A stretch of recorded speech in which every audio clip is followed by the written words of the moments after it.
Kronologi Tarisa Saniyah, mahasiswi UMP yang tewas kecelakaan di Palembang, meninggal pada hari ulang tahunnya. Tarisa Saniyah, 22, merupakan mahasiswa Prodi Manajemen Fakultas Ekonomi dan Bisnis Universitas Muhammadiyah Palembang. Diketahui tepat hari ini, merupakan hari ulang tahun Tarisa Saniyah. Namun, hari ini pula, kali terakhir Tarisa Saniyah merayakan hari ulang tahunnya. Pasalnya, Tarisa Saniyah tewas setelah menjadi korban kecelakaan di Jalan MP Mangkunegara, Kecamatan Kalidoni, Palembang. Diketahui, korban tewas usai terjatuh ketika dibonceng sepeda motor, kemudian tersambar truk trailer.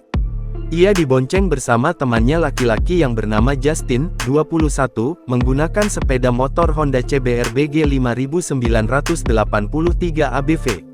Korban perempuan diketahui Tarisa alias Aca meninggal dunia di lokasi, sementara Justin yang mengendarai sepeda motor mengalami luka di bagian tangan dan kaki sebelah kanan. Kanit Gakum Satlantas Polrestabes Palembang Ibtu Arham Sikakum mengatakan, peristiwa bermula ketika sepeda motor korban melaju dari Simpang Patal hendak menuju ke arah Simpang Abiasan. Lalu tiba-tiba sebuah sepeda motor muncul dari sebelah kiri sedang melawan arah. Ada motor yang lawan arah di sebelah kiri korban sehingga membuatnya terkejut dan rem mendadak dan mengelak motor tersebut, ujar Arham saat dikonfirmasi.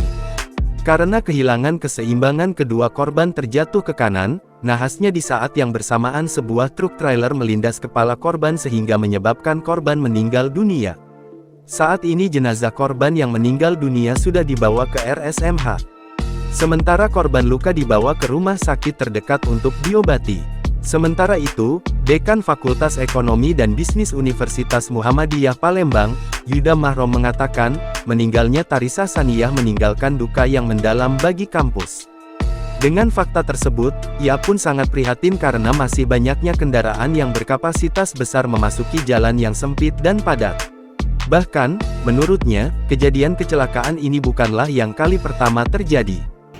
Dan ini mohon kiranya kepada pihak-pihak yang berwajib, yang berkepentingan, pihak-pihak yang bisa menertibkan kendaraan-kendaraan tronton ini, terutama kepada pihak Provinsi Sumatera Selatan, pemerintah Provinsi Sumatera Selatan, dan pemerintah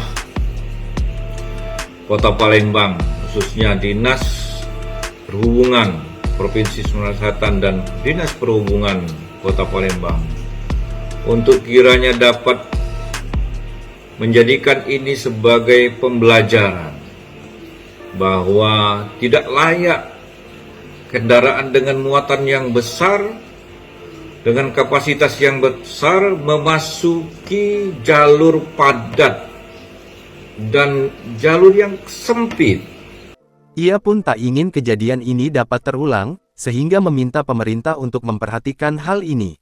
Download Tribun X sekarang, menghadirkan lokal menjadi Indonesia.